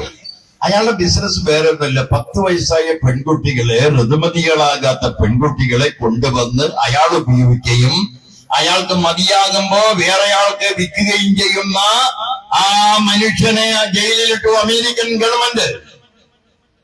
അയാളൊരു ഡയറി ഉണ്ടായിരുന്നു. ആ ഡയറിയിൽ 37 ആളുടെ പേരുണ്ട്. എന്താ ഈ പത്രക്കാർക്ക് കിട്ടാത്ത 37 ആളുകളുടെ പേര്? ഒരാൾ പറഞ്ഞല്ലോ, ഇന്ത്യയിൽ ആളുടെ പേരെന്താ? സുബ്രഹ്മണ്യ സ്വാമി. എന്താ അയാൾ പറഞ്ഞത്? പ്രധാനമായും 4 നേതാക്കളെ ഞാൻ പറയാം. ഒന്ന്, അമേരിക്കയിലെ പ്രസിഡന്റിനെ കുറിച്ച് ആ ഡയറിയിൽ ആൻസ്റ്റൈൻ എഴുതിയിരിക്കുന്നത് മൈ ഫ്രണ്ട് മിസ്റ്റർ ട്രംപ് എന്നാണ്. എങ്ങനെയാണോ ഈ വൃത്തികെട്ടവനുമായി അമേരിക്കയിലെ പ്രസിഡന്റിന് ട്രംപിന് ബന്ധം? നമ്മുടെ ഇന്ത്യൻ പ്രധാനമന്ത്രിയെയും അദാനിയെ കുറിച്ച് എഴുതിയെന്താ അറിയോ? My dearest front mister Adani and Modi. ഇയാള് വെറും കൂട്ടുകാരൻ. ആര്? ട്രംപ്. അദാനിയും അതേമാതിരി നരേന്ദ്രമോദിയും മൈ ഡിയറസ്റ്റ് ഫ്രണ്ട്, പ്രിയപ്പെട്ട കൂട്ടുകാരൻ. കാബാലികനായ ഒരുവനെ എങ്ങനെയാണോ നിങ്ങൾ ഇന്ത്യൻ പ്രധാനമന്ത്രി പ്രിയപ്പെട്ട കൂട്ടുകാരനായത്? ആകെ ഇന്ത്യയിലെ ഒരു യൂട്യൂബ് ചാനലാണെന്ന് കാണിച്ചത്. ആ യൂട്യൂബ് ചാനൽ ഇന്നില്ല, അവരാഫീസില്ല, അവരാള് ജയിലിലാണ്. പിന്നെ സുബ്രഹ്മണ്യ സ്വാമി ടിറ്റിയാണ്. ആ സുബ്രഹ്മണ്യ സ്വാമി എവിടെ? എന്തും ചെയ്യും. അഴിമതി ചെയ്യും, കൊല്ലും, കൊല്ലാക്കൊല ചെയ്യും, ആരെയും ആക്രമിക്കും, പത്രക്കാരെ ആക്രമിക്കും, വിസ കൊടുക്കാതെ നോക്കും, പാസ്പോർട്ട് കൊടുക്കാതെ നോക്കും. സംഘപരിവാർ എന്ന് പറയുന്ന സംഘടനയെ ഞങ്ങളെയാണോ ബോധ്യപ്പെടുത്തുന്നത്? കോൺഗ്രസ് ഞങ്ങളാണ് തുടങ്ങി, ഞങ്ങളാണ്. നിങ്ങൾ എവിടെയാ തടഞ്ഞത്? നിങ്ങളെന്താ ഈ ഇന്ത്യയിലെ നരേന്ദ്രമോദിയെ കെട്ടിപ്പിടിക്കാൻ നിങ്ങൾ പ്രണയമാണോ? 3ാമത്തെ പ്രാവശ്യമല്ലേ രാഹുൽ ഗാന്ധി പോയി കെട്ടിപ്പിടിക്കുന്നത്? എന്നിട്ടിപ്പോ രാഹുൽ കെട്ടിപ്പിടിച്ചോട്ടെ. രാഹുൽ, എനിക്ക് പിണറായി വിജയൻ ഞാൻ കെട്ടിപ്പിടിക്കില്ല. അല്ല, പിണറായി വിജയൻ നിങ്ങളുടെ കാമുകിയാണല്ലോ. ഇടോ കോൺഗ്രസ്, നിങ്ങളുടെ കല്ലോലജാലം കണിക്കുന്ന കണ്ടു, കമലമണി നിറമുടയ കമലമത് കണ്ട്, കല്യാണിമാരും കുളിക്കണ കണ്ടു, ഐരാവതം വന്നിറങ്ങണ കണ്ടു എന്ന് പറഞ്ഞ പോലെ നിങ്ങളെ അറിയാത്തവരാണോ ഞങ്ങൾ? നിങ്ങൾ അറിയാത്തവരാണോ? ഈ ബാബറി മസ്ജിദ് തുറന്നു കൊടുത്തതാരാ? രാജീവ് ഗാന്ധിയല്ലേ? അമ്പലമായി തുറന്നു കൊടുത്ത രാജീവ് ഗാന്ധിയല്ലേ? അവിടെ നിന്ന് ആരംഭിച്ച് നെഹ്റു പൂട്ടിയിട്ടു, ശാസ്ത്രി പൂട്ടിയിട്ടു, വിൽസൻലാൽ നന്ദ പൂട്ടിയിട്ടു, ഇന്ദിരാഗാന്ധി പൂട്ടിയിട്ടു. അവിടെ തുറന്നു കൊടുത്തത് രാജീവ് ഗാന്ധിയാണ്. നിങ്ങളാണ് BJP വളർത്തിയത്. നിങ്ങള് പ്രിയപ്പെട്ടവരെ അന്ന് പള്ളി പൊളിച്ചവരുടെ പേരിൽ കേസെടുത്തെങ്കിൽ, അവരെ ജയിലിട്ടെങ്കിൽ, സീരിയസായി ഇടപെട്ടെങ്കിൽ, അവരിങ്ങനെ വർഗീയ കലാപം, ജാതീയത, വംശീയത വിശദീകരിച്ച് ഇന്ന് കാശും പണം കൊണ്ട് ഇന്ത്യ ഭരിക്കുകയാണ്. കാശും പണം കൊണ്ട് ഇന്ത്യ ഭരിക്കുകയാണ്. ആ പണം വെച്ച് കേരളത്തെ പിടിക്കാമെന്നാണ്. BJP തടയാന്നത് ഞാൻ എല്ലായിടത്തും പറഞ്ഞ കഥയാണ്. ഇവിടെ പറഞ്ഞാൽ നിങ്ങൾക്ക് ഇഷ്ടാവുമെന്നറിയില്ല. ഒരു കമ്മത്ത് ഒരിക്കൽ ഒരു ചായക്കടയിൽ വന്ന് തലയെല്ലാം 5-6 സ്റ്റിച്ചായിട്ട് വന്ന് ചായ കുടിക്കാൻ വന്നിരിക്കും. അപ്പൊ ചായക്കടക്കാരൻ ചോദിക്കും, എന്താ കമ്മത്ത് തലയിലൊക്കെ നിറച്ച് സ്റ്റിച്ചിട്ടല്ലോ എന്ന് ചോദിക്കും. അപ്പൊ ഇയാൾ പറയും, എന്റെ തെങ്ങിൽ നിന്ന് എന്നും തേങ്ങ കളവ് പോകും, കള്ളനെ പിടിക്കാൻ ഞാൻ രാത്രി പോയി ഒളിച്ച് തെങ്ങിന്റെ താഴെ പോയി നിന്നു. കള്ളം പതുക്കെ പതുക്കെ നടന്നു വന്ന് നമ്മുടെ തോളത്ത് ചവിട്ടി പ്ലാവും, തെങ്ങുമ്പോ കയറി. അപ്പൊ പിടിച്ചില്ലേ? നമ്മൾ പിടിച്ചില്ല, നല്ലവൻ. കള്ളൻ തെങ്ങുമ്പോ കയറി, തേങ്ങ ഇട്ടു, തേങ്ങ 2 നമ്മുടെ തലയിൽ വീണു, തല പൊളിഞ്ഞു, ചോര വന്നു. കരയാതിരിക്കാൻ ഞാൻ തോട്ടത്തിൽ കഴിച്ചു. അപ്പൊ കരയായിരുന്നില്ലേ? നമ്മൾ കരഞ്ഞില്ല. എന്താ കാരണം? അയാൾ ബോധപൂർവമാണ് തേങ്ങ ഇടുന്നെന്ന് ഉറപ്പിട്ടു. പിന്നെ അയാൾ പതുക്കെ പതുക്കെ നടന്നു വന്ന് തെങ്ങിമേ എന്നിട്ട് എന്റെ തോളത്ത് ചവിട്ടി താഴേക്കാണ്. അപ്പൊ പിടിച്ചോ? ഇല്ല. അയാൾ ഈ തേങ്ങ കൊണ്ടുപോകുമ്പോ എന്താ ഉറപ്പ്? നല്ലവൻ. അത് കഴിഞ്ഞ് ഇയാൾ തേങ്ങയെല്ലാം വാരിക്കൂട്ടി ഒരു ചാക്കിലിട്ട് തലയിൽ വെച്ച് പോകാൻ തുടങ്ങി. അപ്പോഴോ പിന്നെ നമ്മൾ വെറുതെ ഇരിക്കുമോ? നക്കി നക്കി പിന്നോടാ കള്ള നിന്നോട് ദൈവം ചോദിച്ചു. കോൺഗ്രസ് ഇതിനപ്പുറമൊന്നും പോവാൻ നീ ആയിട്ടില്ല. ചോരപൊടി കോൺഗ്രസേ, ചോരപൊടി. ദേഹത്തുനിന്ന് ചോരപൊടി എന്നൊരു പണിക്കൊന്നും നിങ്ങൾ നിൽക്കില്ല. അതാണ് ഞാൻ പറഞ്ഞത്. എന്നിട്ട് കോൺഗ്രസ് കഴിഞ്ഞ തെരഞ്ഞെടുപ്പിലെ പ്രചരണം എന്താ? ഈ തവണയും കൂടി ഞങ്ങൾ ജയിച്ചില്ലെങ്കിൽ ഞങ്ങൾ BJP ആവും, അതുകൊണ്ട് ഞങ്ങൾ BJP ആവാതിരിക്കാൻ നിങ്ങൾ ഞങ്ങളെ ജയിപ്പിക്കാൻ. അതെന്തിനായ? ഈ തവണയും കൂടി ഞങ്ങൾ ജയിച്ചില്ലെങ്കിൽ ഞങ്ങളുടെ ആളുകൾ BJP ആവും. ആയതിനാൽ ഞങ്ങൾക്ക് ആളുകൾ BJP ആവാതിരിക്കാൻ ജയം. നിങ്ങളുടെ ആളുകൾ BJP ആവാതിരിക്കാനുള്ള സിറപ്പാണോ തെരഞ്ഞെടുപ്പ്? അതിനുള്ള വലിയ കുറ്റമൊക്കെ ഇടതുപക്ഷം വേണ്ടി ചെയ്തോ? ഞങ്ങളുടെ കുറവൊക്കെ ഉണ്ട്, ദാർഷ്ട്യമുണ്ട്, ധിക്കാരമുണ്ട്. അതേമാതിരി ആ വെള്ളാപ്പള്ളി നടേശനെ പോലെ ജഗപോക്കിരിയുടെ മിണ്ടാതിരുന്ന് പോയതിന്റെ കുറവുണ്ട്, പലതരത്തിലുള്ള കുറവുണ്ട്. ആ യോഗി ആദിത്യയുടെയൊക്കെ കുറവുകളാണ്. ഞങ്ങൾ ദൈവം കൊല്ലും. പക്ഷെ ഞങ്ങൾ ഇത്ര വലിയ തെറ്റ് ചെയ്തവരാണോ കേരളത്തിൽ? 57 കുടിയടപ്പവകാശം കൊടുത്തത് തെറ്റാണോ? ഞങ്ങൾ ഔദാര്യമൊന്നുമല്ല. ഏത് പരിമിതമായ ഗവൺമെന്റിനും ചെയ്യാൻ കഴിയുന്നതാണത്. പക്ഷെ ഒരു ഗവൺമെന്റ് ചെയ്തോ? 57 കൊടുത്തു. അതേമാതിരി വിദ്യാഭ്യാസ ബില്ല് വന്നു, സാർവത്രിക വിദ്യാഭ്യാസം വന്നു. 67 കാർഷിക ബന്ധ നിയമം വന്നു. 980 ലോകത്താദ്യമായി പെൻഷൻ വന്നു. ആ പെൻഷനെ നിങ്ങൾ അംഗീകരിച്ചോ? ഇപ്പൊ പെൻഷൻ 3000 ആക്കാന്ന് പറഞ്ഞവർ അംഗീകരിച്ചോ? ഒന്ന് പെൻഷൻ എന്താ? കരുണാകരൻ പ്രതിപക്ഷ നേതാവ് അന്ന് നിയമസഭയിൽ പറഞ്ഞു പെൻഷൻ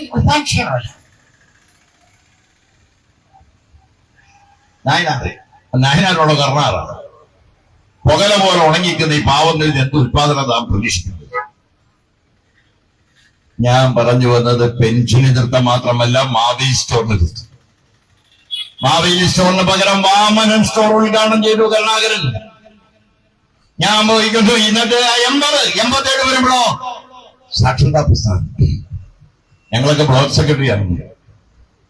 ഈ അരിക്കിലാമ്പ് വിളക്കും വെച്ച് എത്ര വീട്ടിൽ പോയിട്ടുണ്ട് ആളുകളെ പഠിപ്പിക്കാൻ. അപ്പോ നമ്മൾ ചെല്ലുന്ന അറിയുമ്പോ അമ്പമാര് കള്ളോർക്കട്ടോ ഉറങ്ങണം, അഭിനയിക്കും. ഇത് പറയും, മോനെ ഇന്ന് വേണ്ട, നാളെ മതി, ഇന്ന് വല്ലാതെ ഉറക്കം, കൊട്ടുവായ കിടും, കള്ളക്കൊട്ടുവായ. ഞങ്ങൾ അവിടെ ഇരുന്ന് അക്ഷരം പഠിപ്പിച്ച് പുസ്തകം തുറന്ന് സ്ലേറ്റ് കൊണ്ടുപോയി പഠിപ്പിച്ച് ഉറങ്ങാൻ പോകുമ്പോ വീണ്ടും തോളത്ത് പിടിച്ച് കുലുക്കി ഞങ്ങൾ പഠിപ്പിച്ചെടുത്തു കേരളത്തിൽ അക്ഷരം. ആ പഠനമാണ് പ്രിയപ്പെട്ടവരെ ഇന്ന് കേരളം എവിടേക്ക് എത്തിയത്.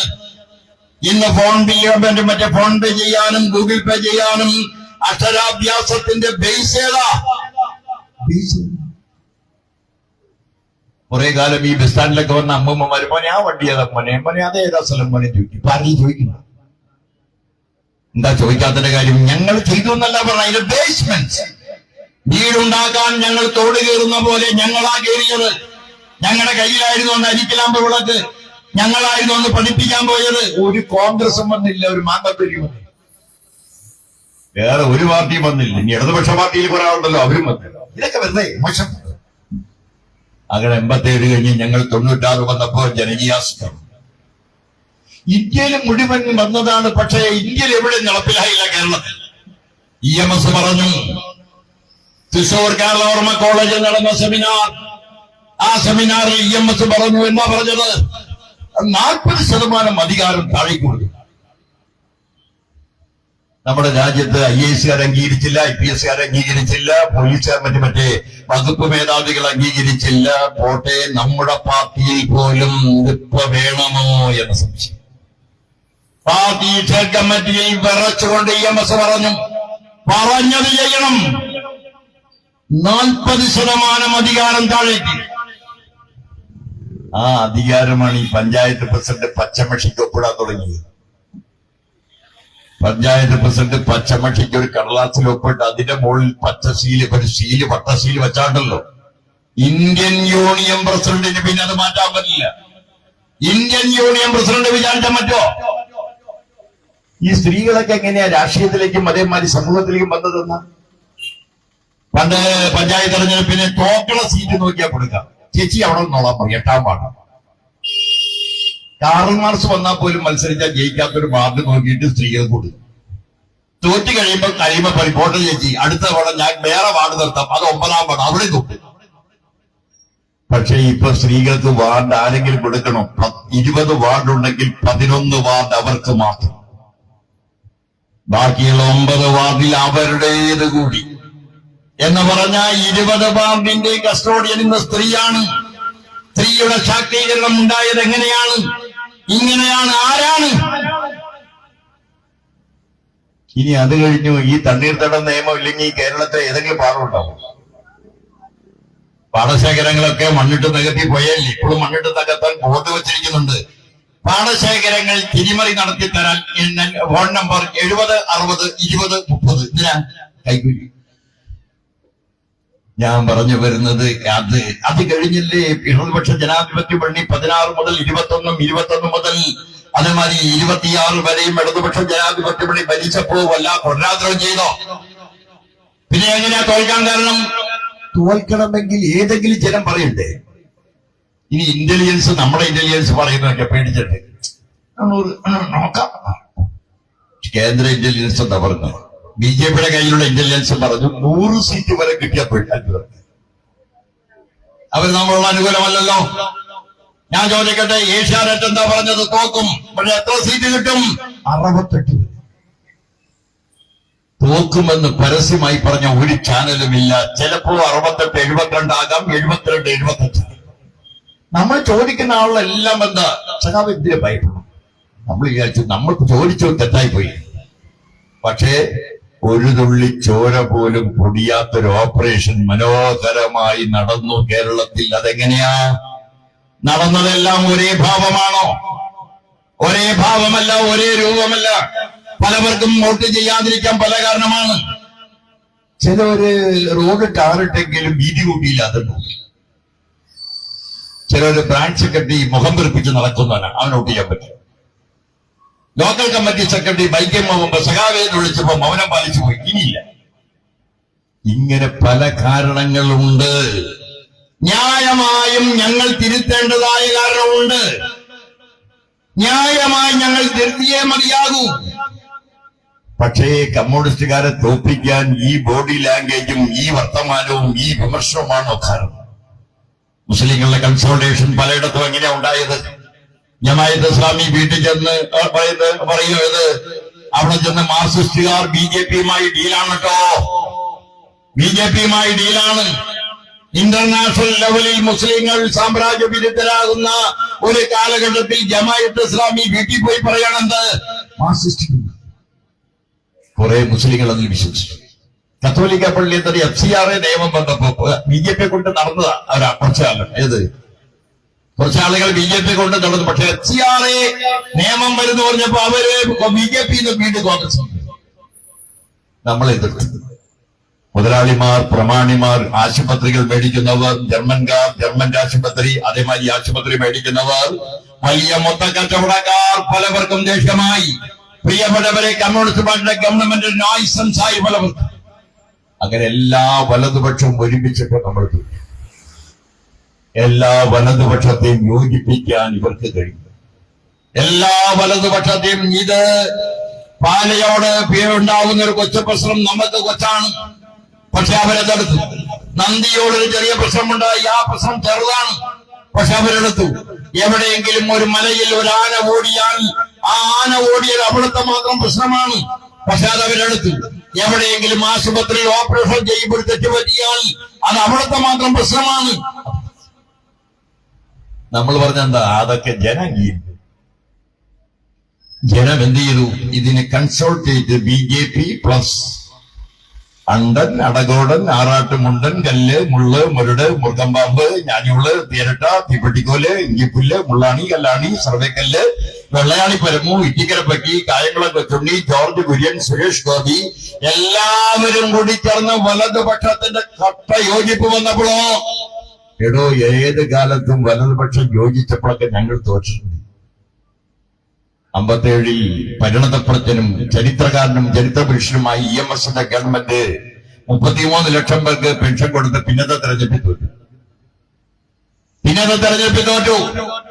ആദ്യമായി കർഷക തൊഴിലാളിക്ക് പെൻഷൻ കൊടുത്ത നായനാർ പിന്നത്തെ തെരഞ്ഞെടുപ്പിൽ തോറ്റു. അറിയോ? ജനത്തിന്റെ മുമ്പിൽ വികസനത്തിന്റെ രാഷ്ട്രീയത്തിനാ പ്രധാനം. വികസനം പ്രധാനമല്ലെന്നല്ല ഞാൻ പറഞ്ഞത്. വികസനം നടത്തിയ രാഷ്ട്രീയം അത് പറയുന്ന കാര്യത്തിൽ ഞങ്ങളുടെ കുറവുകൾ വന്നു. ഔദാര്യമായി പലവരും കണ്ടു. പെൻഷൻ കൊടുക്കുന്നതും അതേമാതിരി കുടുംബശ്രീയും അപ്പുറത്ത് കിടന്ന തൊഴിലുറപ്പും അതേമാതിരി ഹരിതകർമ്മസേനയും മറ്റ് ആനുകൂല്യങ്ങളും എല്ലാം ഔദാര്യമായി തോന്നി. ഞങ്ങളെ കൊടുത്തേ എന്ന് പറഞ്ഞപ്പോ ഇവരുടെ കുടിയന്മാരാണോ? പക്ഷെ ആരും കൊടുക്കാത്ത കാലത്ത് ഇടതുപക്ഷ മുന്നണി ഗവൺമെന്റ് കൊടുത്ത പിന്നെ ഞങ്ങൾ കൊടുത്തു എന്ന് പറയണ്ടേ?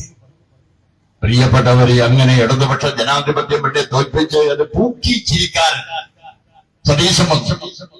സതീശനെ നിങ്ങൾക്ക് തിരിച്ചറിയാൻ കഴിയണമെങ്കിൽ ഒറ്റ ദിവസം മതി. എന്താ? കുട്ടനാട്ടിലെ കോൺഗ്രസ് MLA പറഞ്ഞു, ഞങ്ങളുടെ കുട്ടനാട് വള്ളംകളിയുടെ അന്ന് അത് ഒഴിവ് ദിവസമാക്കണം. സതീശൻ വളരെ ചിരിച്ചുകൊണ്ട് ഇങ്ങനെയൊക്കെ കാണിക്കാൻ. പിന്നെ അത് ഒഴിവാക്കി. എന്നിട്ട് ഇരുന്നപ്പോ പറഞ്ഞു കോപ്പ. അപ്പൊ കുഞ്ഞാലിക്കുട്ടി പറയണം, ഞങ്ങൾ വേറൊരു കഥ പറഞ്ഞത് അതിനുള്ള ഉത്തരവായിരുന്നു. കുഞ്ഞാലിക്കുട്ടി അത് പറയും, കേരളത്തെ കോരളം എന്നെഴുതിയാണെന്നുള്ള കുഞ്ഞാലിക്കുട്ടി. ഇനി ലോകത്ത് എവിടെയെങ്കിലും കേട്ടിട്ടുണ്ട് കേരളം ഈ BSc റാങ്ക് ഹോൾഡറാണ്? എടോ, ഈ മലയാളിക്ക് ഈ കേരളം എഴുതാൻ പറ്റില്ല. കോരളം അല്ല, ഇവിടുത്തെ ഒരാളല്ലേ ജനഗണമനയെ കനമണകരാൻ പാടില്ല. അപ്പോ യൂത്ത് കോൺഗ്രസ് എന്തൊക്കെ ചെയ്യുന്നത്? ഇങ്ങനെയാണ് പാടുന്നത്, എന്നാ നീ പാട്. അപ്പൊ ഇയാള് പറഞ്ഞു നിനമണകര. അപ്പൊ ആള് പറഞ്ഞു ആരെങ്കിലും പറഞ്ഞു. ആശാരിക്ക് പറക്ക് വെട്ടാൻ കൊടുക്കും. പറ വെട്ടി വന്നപ്പോ വെട്ടി തെറ്റിപ്പോ ആശാരിയോട് പറയും ഇനി പേടിക്കണ്ട, ഒരു കാര്യം ചെയ്യും, ഇടങ്ങഴിക്ക് വെട്ടാൻ പറയും. അപ്പൊ ഇടങ്ങഴിക്ക് വെട്ടിയിട്ടും ശരിയാവില്ല. അപ്പൊ ഇയാളുടെ മരമാണല്ലോ, ഇയാൾ പറഞ്ഞത് നാഴിക്ക് വെട്ടാൻ പറയും. നാഴി വെട്ടിയിട്ടും ശരിയല്ല, ബാക്കിയൊരു മരക്കഷ്ണം മാത്രമേ ഉള്ളൂ. അപ്പോ ആശാരി പറഞ്ഞു ഇത് ആരെങ്കിലും വട്ടായിട്ട് കളിച്ചോളാം. കോൺഗ്രസ് എന്ന് പറയുന്നത് നിങ്ങൾ എന്തൊക്കെയാണ് കാണിക്കുന്നത്? നിങ്ങൾ എന്തൊക്കെയാണ് ചെയ്യുന്നത്? സ്വകാര്യ മൂലധനം വേണ്ടാന്ന് എവിടെയെങ്കിലും ഇടതുപക്ഷ മുന്നണി എവിടെയെങ്കിലും പറഞ്ഞിട്ടുണ്ടോ? കേരളം ഒരു രാജ്യമാണോ? സാമ്പത്തിക വരുമാനമുണ്ടോ? പല കാര്യങ്ങളും നമുക്ക് വരുമാനമില്ലല്ലോ. മേടിച്ച് തിന്നുന്നവരെല്ലാം നമ്മള്. എടോ, സ്വകാര്യ മൂലധനം ഇൻവെസ്റ്റ്മെന്റ് വേണം, അത് പറമ്പ് വിറ്റിട്ടല്ല. ആരെയാ വിൽക്കാൻ പോകുന്നത്? കരിമണൽ. ലോകത്ത് ഈ കരിമണൽ എന്ന് പറയുന്നത് ആധുനിക യുദ്ധത്തിന്റെ അസംസ്കൃത പദാർത്ഥമാണ്. ആധുനിക യുദ്ധത്തിന്റെ അസംസ്കൃത പദാർത്ഥമാണ് കരിമണൽ. ഒരു ഗവൺമെന്റും ഇത് മാറിയില്ല.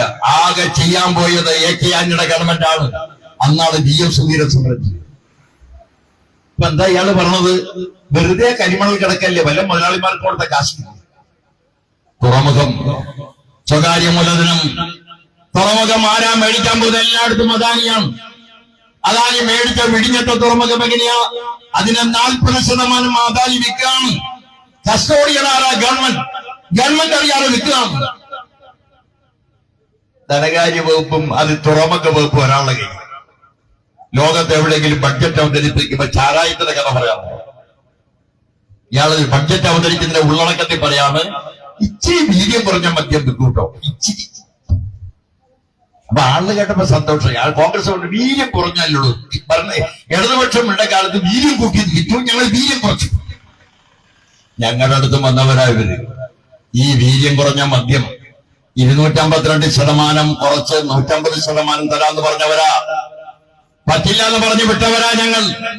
നിങ്ങളിപ്പോ എത്രയാ കുറച്ചത്? 110 ആക്കി എന്ന് പറഞ്ഞാൽ എത്രയാ ലാഭം? 152. അമ്മായിയപ്പൊരു പണമുണ്ടെങ്കിൽ സമ്പത്തം പരമാനന്ദം. 140 വീട്ടു മുതലാളിക്ക്, 140 70 അവനെടുത്താൽ ബാക്കിയാൾക്ക്. എടോ, കണക്ക് കൂട്ടാൻ വലിയ രാജാക്കന്മാരും സത്യവാനൊന്നും ആവരുത്. നിങ്ങൾ ഈ സെക്രട്ടറിയിലോട് ചെന്ന് ഒരു ദിവസം തിരുവനന്തപുരത്ത് നിങ്ങൾക്കറിയാതെ നല്ല മനുഷ്യരവര് കോൺഗ്രസ്. ആരുടെ കാര്യമാണ്? ജോലി കിട്ടിയിട്ട് പൈസ ഉണ്ടാവും. ജോലി കിട്ടിയിട്ട് കയ്യിൽ ജോലി കിട്ടിയിട്ട് ഞങ്ങൾക്ക് CPM കോൺഗ്രസ് മാർക്സിസ്റ്റ് പോയി. അതൊക്കെ നിങ്ങളുടെ പാട്ട്. ഞങ്ങൾക്ക് കാശാണ്, തമ്പുരാനാണ് കാശെന്ന്. എന്നിട്ട് സതീശൻ നടക്കാണ് നമ്മുടെ രാജ്യത്ത്. ഒരു കാറിന്മേ കൂളിംഗ് പൈപ്പ് ഒട്ടിക്കാം, വേറെ കാറിന്മേ ചില്ല് പറ്റാം, അതെല്ലാം ചെയ്യാം. നിങ്ങൾ പറഞ്ഞപ്പോ ഞാൻ സമ്മതിച്ചു. എടോ, RTO ഡിപ്പാർട്ട്മെന്റ് മുഴുവൻ വട്ടി പിടിക്കണം. ഒരു പാവര് ചില്ലു വെച്ചു. അപ്പൊ അവർ ഞാൻ മുഖ്യമന്ത്രി പറഞ്ഞിട്ടാന്ന് പറഞ്ഞു. പോയി പണിയൊക്കെ പറയും. രാജ്യത്ത് അറിവില്ലാത്തവൻ അങ്ങനെയാണ്. പാഷാളം വർക്കിയുടെ പോലെ വർത്തമാനം പറയരുത്. നിങ്ങൾ എന്താ ചെയ്യുന്നത്? നിങ്ങൾ KC വേണുഗോപാലിനുള്ള പകരം വീട്ടുന്നത് ജനങ്ങളോടല്ല, KC വേണുഗോപാലിനോട് നേരിട്ട് പകരം വീട്ടണം. 50 ദിവസം കഴിഞ്ഞും ഭരണമായിട്ട് എല്ലാ ദിവസം കറണ്ട് എടോ അയ്യോ ഇത് മഴയില്ലാണ്ടല്ലേ. ഞങ്ങള് 10 കൊല്ലം ഭരിച്ചപ്പോഴും മഴയുണ്ടായില്ല പലപ്പോഴും. ഇവിടെ ഇല്ലെങ്കിൽ വേറെ സ്ഥലത്ത് മേടിക്കണം, ഇച്ചിരി കാശൊക്കെ ഉള്ളോടത്ത്. ഇവിടെ ഇല്ലെങ്കിൽ വേറെ സ്ഥലത്ത് മേടിക്കണം, കാശ് കൂടെ കറണ്ട് പോണ്ടോ? KSRTCയിലെ എംപാനലുകാർക്ക് ശമ്പളം കിട്ടിയോ? വിദേശ രാജ്യങ്ങളിൽ നിന്ന് പണിയെടുത്ത കേരളത്തിലെത്തിയ പ്രവാസി പെൻഷൻ ഉണ്ടോ?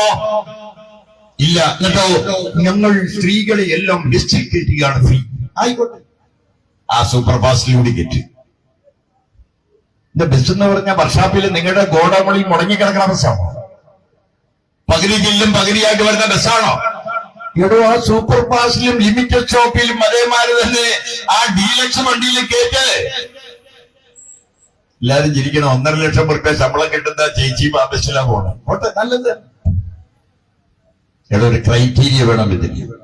ആയിരക്കണക്കിന് പ്രൈവറ്റ് ബസ്സുകാർ, അരി മേടിക്കാൻ നിർവാഹമില്ലാത്ത അതിലെ കണ്ടക്ടറും ഡ്രൈവറും വല്ലാത്ത പ്രതിസന്ധിയിലേക്ക് പോവുകയാണ്.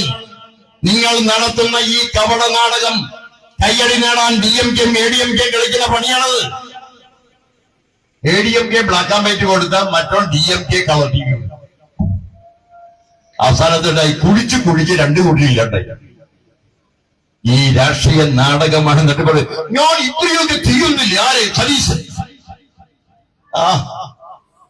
ഒരു നാട്ടില് വെള്ളമില്ലാത്ത ഒരു സ്ഥലത്ത് ബാർബർ ഷാപ്പ് കൂട്ടി കുറെ ദിവസം കിടന്നു. അവസാനം വെള്ളമില്ലാതെ തുറക്കാതിരിക്കാൻ പറ്റില്ല, അരി മേടിക്കാൻ വേണ്ടി ഇയാൾ തുറക്കും. വെള്ളമില്ലാതെ ഇങ്ങനെ ബാർബർ ഷാപ്പ് ഇടുമ്പോൾ ഒരാൾ ഷേവ് ചെയ്യാൻ പറ്റും. ഷേവ് ചെയ്യാൻ വരുമ്പോ ഇയാള് സോപ്പിൽ തുപ്പി പറപ്പിക്കാൻ തോന്നും. അപ്പൊ ഇയാൾ താൻ എന്ത് വൃത്തിയായിട്ട് പറയും? സോപ്പിൽ തുപ്പിയാണോ പറപ്പിക്കണം? അപ്പൊ ഇയാൾ പറഞ്ഞൊരു വാദമുണ്ട്, നിങ്ങളൊരു മാന്യനായതുകൊണ്ടാണ് ഞാനിത് ചെയ്യുന്നത്. എന്റെ നാട്ടിലെ കച്ചറകളാണെങ്കിൽ അവരുടെ മുഖത്ത് തുപ്പിയാണ് ഞാൻ പറപ്പിക്കാറുള്ളത്. കോൺഗ്രസ് എന്നിട്ട് ഗീർവാണം ഞങ്ങൾ ഈ രാജ്യത്തെ ഉയർത്തും. എടോ കരുണാകരനും ഉണ്ടായിരുന്ന ഒരു മാന്യത, AK ആന്റണിക്കുണ്ടായിരുന്ന ഒരു മാന്യത, ഉമ്മൻചാണ്ടിക്കും ഉണ്ടായിരുന്ന ഒരു മാന്യത. നിങ്ങൾ നിയമസഭയിൽ നടത്തുന്ന നാടകം എന്ന് പറയുന്നത് കയ്യൂക്കിന്റെ നാടകമാണ്. നിങ്ങളുടെ കയ്യും കലാശവും എല്ലാം കാണിക്കുന്നതിന് മുഖ്യമന്ത്രിക്ക് ചേർന്നതല്ല. നിങ്ങൾ വായിച്ച പുസ്തകത്തിന്റെ ഒരു തരി പോലും നിങ്ങൾ പ്രകടിപ്പിക്കണം. പുസ്തകമൊക്കെ വായിക്കുന്നതിനെ നമ്മൾ സംസ്കരിക്കാനാണ്. നമ്മുടെ ചീത്ത പോയി നല്ലത് വരാനാ. എന്താ നിങ്ങളിൽ നല്ലത് വരാത്തത്? എന്താ നിങ്ങൾ ശശികല ടീച്ചർ വന്നപ്പോ നിങ്ങൾ എണീറ്റ് നിന്നത്? ശശികല ടീച്ചർക്ക് സംസാരിക്കാൻ 1 മണിക്കൂർ സമയം നിങ്ങൾ എന്തിനാ കൊടുത്തത്? ആരാ ശശികല ടീച്ചർ? എന്താ NSSന്റെ എന്ത് കുറവുണ്ടെങ്കിൽ ആ സുമാരൻ നായർ പറഞ്ഞപ്പോ കിടക്കോ അല്ല ഒന്ന് 2 ആഴ്ച കഴിയുമ്പോ വീണ്ടും ചെന്നായിരുന്നു. തന്നോടല്ലേ പറഞ്ഞ വരണ്ട. NSSലെ സുകുമാരൻ നായരെക്കാൾ എന്ത് വലുപ്പമാണ് സതീശ ശശികല ടീച്ചർക്ക്? NSSലെ സുകുമാരൻ നായരെക്കാൾ എന്ത് വലുപ്പമാണ് സതീശ ശശികല ടീച്ചർക്കുള്ളത്? കേരളത്തിലെ മുസൽമാനെ കൊല്ലണമെന്ന് പറയുന്നതാണോ? വാര്യമ്പറമ്പത്ത് കുഞ്ഞോമത് ഹാജി ഒരു പടം പിടിച്ചാൽ, സിനിമ പിടിച്ചാൽ സിനിമാ തിയേറ്റർ കത്തിക്കുമെന്ന് പറഞ്ഞതാണോ? നിങ്ങൾ ഇതിനൊക്കെ മറുപടി. നിങ്ങൾ ഗുരുജി ഗോൾവാർക്കറുടെ പടത്തിന്റെ അടിയിൽ നനഞ്ഞ മുണ്ടും അടിയിലിടുന്ന അടിവസ്ത്രം നീണ്ടതും കൊടുത്തിരുന്നാണല്ലോ. ഞങ്ങൾക്കറിയാത്തതാണോ? ഞങ്ങൾ ഇതിന്റെ അടുത്തൊന്നും എങ്ങും പോയിട്ടില്ലടോ. PM3യിൽ ഒപ്പുവെക്കാനുണ്ടായ കാരണം തെറ്റാണെന്ന് ഞങ്ങൾ പറയുന്നു. എന്നാ PM3യിൽ ഒപ്പുവെക്കാനുള്ള ഒരു കാരണമുണ്ടെന്താ?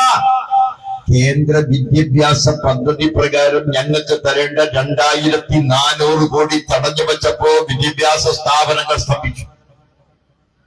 ഒരു ഗതിയും പരഗതിയും ഇല്ലാതെ വന്നപ്പോ നടപ്പിലാക്കാം എന്നാൽ ബ്ലോക്കിൽ 2 സ്കൂളുകൾ വരുമ്പോ അയാളുടെ പണം വെക്കാൻ പറ്റില്ലെന്ന് ഞങ്ങൾ പറഞ്ഞു. നരേന്ദ്രമോദിയുടെ പണം വെക്കാനോ പേര് വെക്കാനോ പറ്റി. അതുകൊണ്ട് പറഞ്ഞു. എന്നാൽ ഈ PM3 വഴി എത്ര കോടി? 262 കോടി ആകെ കിട്ടുള്ളൂ, മറ്റേ 2000. അപ്പൊ ഷാജി പറഞ്ഞു ഞങ്ങൾ അധികാരത്തിൽ വന്ന ആദ്യം PMC കീറും, എന്നിട്ട് അത് ഞങ്ങൾ ചവിട്ടിക്കൂട്ടും, എന്നിട്ട് ഞങ്ങൾ മേശമെട്ട് കത്തിക്കും, എന്നിട്ട് ചാരം മറപ്പിക്കലില്ല. എവിടെ മോനെ ഷാജി ചാരം? എന്താ നിങ്ങളുടെ പണി? ഷാജി പറഞ്ഞു, ഞങ്ങൾ കേന്ദ്രവുമായി നേരിടാനില്ല, BJPയുമായി നേരിടാൻ ഞങ്ങളില്ല, എല്ലാം BJP മയം. എല്ലാ സർവകലാശാലയുടെ vice chancellor BJP, election commission BJP, ഇനി എല്ലാം BJPയാണ്. സതീശന്റെ പ്രൈവറ്റ് സെക്രട്ടറി അടക്കം BJP ഓറിയന്റ്. BJPക്ക് വേണ്ടി BJP അല്ലാതെ ഭരിക്കുന്ന ഭരണം. ഞാൻ ചോദിക്കുന്നു, ജമാഅത്തെ ഇസ്ലാമി വലിയ വില കൊടുക്കേണ്ടവരും നിങ്ങൾ. ഈ പാവപ്പെട്ട മുസൽമാനെ പറ്റിച്ച് ആട്ടി തെളിച്ച് ഈ സംഘപരിവാറിന്റെ ആശ്രയത്തിൽ കൊണ്ടുപോയി കൊടുത്തു. എന്നിട്ട് നടക്കാണ് കുറെ ആളുകൾ. ഞങ്ങൾക്ക് പ്രശ്നമുള്ളൂ. ഞങ്ങളെ സംബന്ധിച്ചൊരു ഗുണം, ഞങ്ങൾ ഭരണകക്ഷിയാവുമ്പോൾ ഓർത്തില്ലാവില്ല. ഞങ്ങൾ പ്രതിപക്ഷമാണ് ഞങ്ങളുടെ ശരിയായ ഭാവം. ഭരണകക്ഷിയാവുമ്പോ ഞങ്ങളൊന്ന് വളഞ്ഞു, അല്ലേ? ഞങ്ങൾ വളയും. പ്രതിപക്ഷമാകുമ്പോൾ ഞങ്ങൾ ശരിയായ രീതിയിൽ ഞങ്ങളെ പ്രതിപക്ഷ രാഷ്ട്രീയമാണ്. ജനകീയ ജനാധിപത്യ വിപ്ലവ ഞങ്ങൾ കൈകാര്യം ചെയ്യുന്നത്. നിങ്ങൾ എന്താ വിചാരിച്ചത്? പ്രതിപക്ഷമായ ഞങ്ങൾ ഇല്ലാതാവുന്നതാണോ? 2074 CPM-ന് ബംഗാളിൽ കിട്ടിയത് കേവലം 21 സീറ്റാണ്. 977 അത് 256. ഞങ്ങൾക്ക് 1977 17 സീറ്റാണ് ഞങ്ങൾക്ക് കിട്ടിയത്. EMS പ്രതിപക്ഷ നേതാവ്. ഞങ്ങൾ അവിടെ നിന്നാ വന്നത്. ഞങ്ങൾ 10-13 കൊല്ലം കഴിഞ്ഞ് 67 കഴിഞ്ഞ് 13 കൊല്ലം കഴിഞ്ഞാൽ ഞങ്ങൾ വന്നത്. ഞങ്ങൾക്ക് വലിയ അസ്വസ്ഥ. ഭരണത്തിലിരുന്നാലും ജനങ്ങളെ സേവിക്കാം, പ്രതിപക്ഷത്തിരുന്നും സേവിക്കും. ഭരണത്തിലിരുന്ന് അധികാരം കൊണ്ട് ജനങ്ങളെ സേവിക്കാം, പ്രതിപക്ഷത്തിരുന്ന് തെറ്റായ നയങ്ങൾക്കെതിരെ തല്ലുകൊണ്ട് ചെയ്യും. തെറ്റായ നയങ്ങൾ എടുത്താൽ, തെറ്റായ നിലപാടുകൾ സ്വീകരിച്ചാൽ, BJPക്ക് വരാൻ 10 പരവതാനി വിരിച്ചു കൊടുത്താൽ, സംഘപരിവാറിനെ കേരളത്തിൽ കൊണ്ടുവരാൻ ശ്രമിച്ചാൽ അങ്ങനെ എളുപ്പമല്ല. കേരളത്തിൽ ഇടതുപക്ഷ ബോധമുണ്ട്, മതനിരപേക്ഷതയും. അത് നമ്മളൊന്നും ഉണ്ടാക്കിയതല്ല. നാരായണഗുരുവും അയ്യങ്കാളിയും ചട്ടമ്പിസ്വാമികളും അതേമാതിരി അപ്പുറത്ത് കടന്നാൽ പ്രിയപ്പെട്ടവരെ എല്ലാ വാഗ്ബടാനന്ദ സ്വാമി അടങ്ങുന്നവർ അവരുണ്ടാക്കിയെടുത്തതാണ് കേരളം. കേരളത്തിന്റെ മടിത്തട്ടിൽ അതുണ്ട്.